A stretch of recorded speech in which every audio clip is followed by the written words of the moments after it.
ہوتے ہیں جن کو کہتے ہیں میگنیٹ اسکول. میگنیٹ اسکول ان بچوں کے لیے ہوتے ہیں جو ایکسیپشنل ہوتے ہیں. ارے بھائی ہمارے ہاں امیر کے بچوں کے لیے تو ایکسیپشنل اسکول ہیں, ایچ ایس این کالج ہے, گرامر اسکول ہے, بیکن ہاؤس ہے, یہ اچھے اسکول ہیں. اللہ انہوں نے بڑی ایک اچھا فریم ورک بنایا ہے اور بڑی خدمت کی ہے ملک کو اعلیٰ تعلیم دے کے. مگر غریب کے بچوں کا کیا بھائی؟ غریبوں کے اندر بھی کیا امیروں میں ہی صرف میں سے نہیں ہے.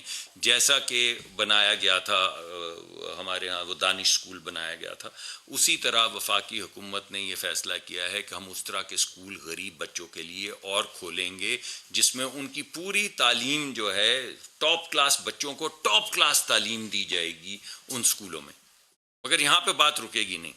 بچے دانش اسکول کے ہوں یا کسی اور اسکول کے ہوں, اگر پاکستان کی یا بین الاقوامی سطح کی بہترین یونیورسٹیز کے اندر ان کو داخلہ مل جائے مگر ان کے پاس پیسے نہ ہوں, صاحب حیثیت نہ ہو, تو سرکار ان کا خرچہ اٹھائے گی.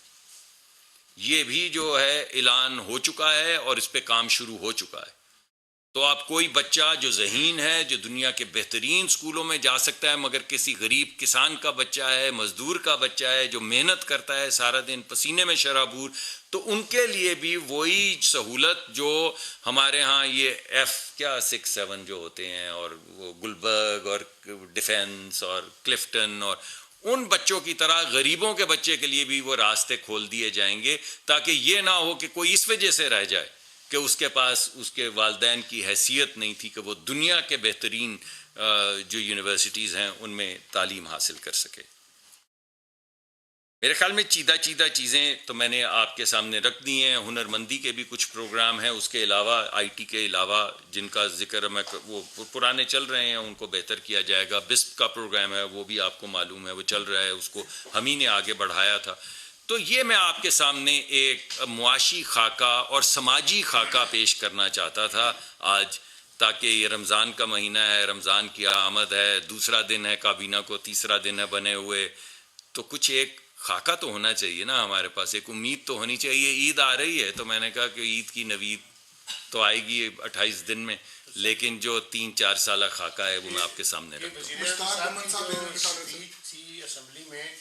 اس کی ایکسپلینیشن جی بالکل سر, بالکل. یعنی ان کے ذہن میں کئی چیزیں ہیں, یہ تمام باتیں وہ ہر وقت کر رہے ہیں, لیکن میں یہ چاہتا تھا کہ میں آپ کے سامنے رکھوں, آپ کے سوالوں کا جواب دوں, تاکہ اس بات کو آگے بڑھائیں.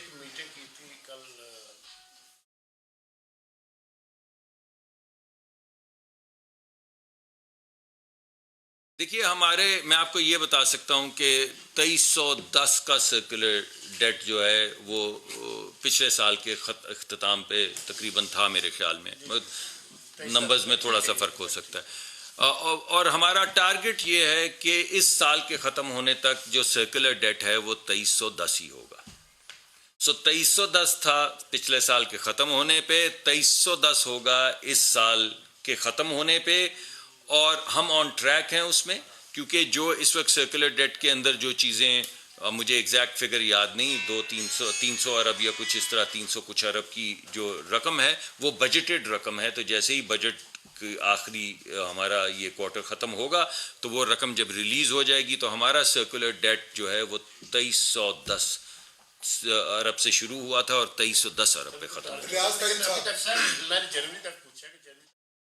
جی میں نے آپ کو بتایا جو ہمارا, مجھے فگر ایگزیکٹ یاد نہیں ہے, جو ٹارگٹ تھا, جی میں بتا دیتا ہوں, جو ٹارگٹ تھا اس سے تقریباً 15 یا 20 ارب کم ہے. یعنی ہم نے ٹارگٹ کو بیٹ کیا ہے. جو ہمارا یہ جنوری تک کا ٹارگٹ تھا اس ٹارگٹ کو ہم بیٹ کر چکے ہیں 10 یا 15 ارب روپے سے, اور جو ایکومولیٹڈ اماؤنٹ ہے وہ بجٹڈ ہے.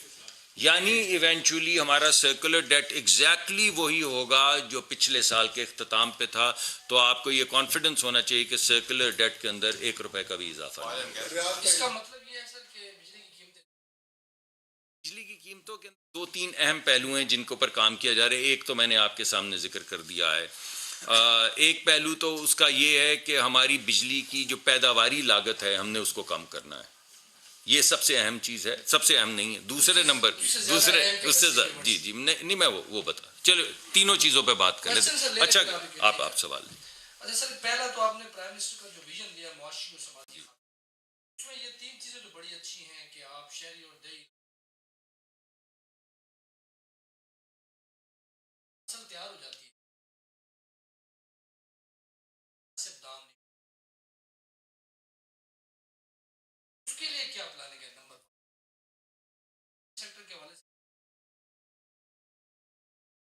ہم نے تمام جو ان کے دیے ہوئے ٹارگیٹس تھے وہ پورے کر لیے جی بالکل کر لیے. سرکل ڈیٹ کے حوالے سے, بجلی اور گیس کی پرائسز کے حوالے سے, ایف پی آر کی ٹیکس کلیکشن کے حوالے سے. آپ کی آج میٹنگ ہوئی ہے ان سے یا جی میری ہوئی نہیں, میری میٹنگ ہوئی ہے.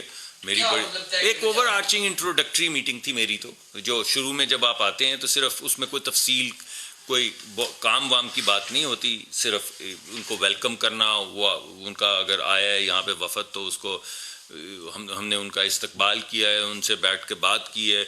ہائی لیول پہ وہی باتیں جو آپ پوچھ رہے ہیں وہی کہی ہیں کہ ہم نے تمام ٹارگٹس جو ہیں وہ میٹ کیا ہیں اور ہم ریفارم کرنا چاہتے ہیں. لیکن ایک بات جو ہم نے بڑی واضح کی ہے وہ یہ ہے کہ یہ جو ہم ریفارم کرنا چاہ رہے ہیں یہ ہم اپنے بچوں کے لیے کرنا چاہ رہے ہیں, آئی ایم ایف کے لیے نہیں کر رہے. تو اگر میں انگریزی میں آپ کو بتاؤں تو ہمارا پیغام یہ ہے کہ we would do this with you اور without you, but by God we would do it because we doing it for our children.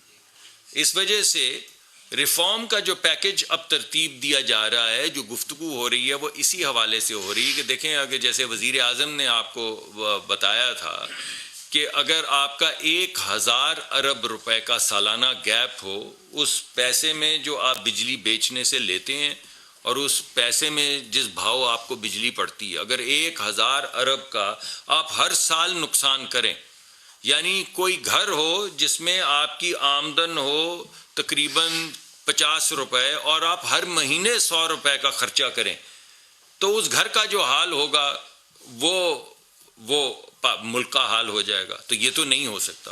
تو اگر آئی ایم ایف نہ بھی آئے تو کیا آپ میں سے کوئی بھی شخص کہے گا کہ آپ 1000 روپے کی چیز 500 روپے میں بیچتے رہیں اور ملک کو برباد کرتے رہیں, ملک کو غارت کرتے رہیں؟ یہ تو کوئی بھی نہیں کہے گا. ہاں اس میں کچھ ذمہ داری ہماری ہے, اور وہ یہ ہے کہ ہم پیداواری قیمت کم کریں, ہم لاسز کو کم کریں. جو چوری ہوتی, دیکھیں ایک بندہ محلے میں چوری کرتا ہے, ایک پورے محلے کے اوپر ڈنڈا چلتا ہے, یعنی ہر شخص اس چوری کی قیمت ادا کرتا ہے. وزیر اعظم نے اس دن کہا کہ 400-500 ارب کی اگر ملک میں چوری ہو رہی تو کون دے رہا ہے؟ آپ ہی لوگ دے رہے ہیں نا, دے رہے ہیں بجلی کی قیمت کی شکل میں. تو اگر وہ چوری رک جائے گی تو کیا ہوگا؟ بجلی کی قیمت نیچے آ جائے گی. اسی طرح گیس کی ایلوکیشن میں نے پہلے بھی بتایا تھا, یہ بھکی حویلی بہادر شاہ کے جو ہمارے پروجیکٹس ہیں یہ دنیا کی سب سے زیادہ ایفیشنٹ مشینیں ہیں. اس وقت کیونکہ ہم ایل این جی کے اوپر وہاں پہ بجلی بناتے ہیں تو بجلی پڑتی ہے 22-24 روپے کی, ڈپینڈ کرتا ہے ایل این جی کا بھاؤ کیا ہے, مگر رفلی 22-24 روپے کی پڑتی ہے. اگر اس کو اس قیمت پہ بنایا جائے جو پائپ والی گیس ہے اس کی قیمت پہ, تو یہ 12 روپے کی یا 14 روپے کی ہو جاتی. تو بھائی ہم 22-24 روپے کی کیوں بجلی بناتے ہیں اگر وہ 12-14 روپے میں بن سکتی ہے؟ اور جس بھاؤ ہم یہ کچھ کمپنیوں چیدہ کمپنیوں کو دیتے ہیں اس بھاؤ پہ اگر بجلی بنائی جائے تو یہ بجلی بن جاتی 6 روپے کی. تو جو چیز 6-8 روپے کی بن سکتی ہے اس کو 22 روپے بنانے کا کیا جواز ہے؟ تو اس کے لیے جو ایلوکیشنز کرنی ہے, اس کے لیے جو ویک آف کرنا ہے,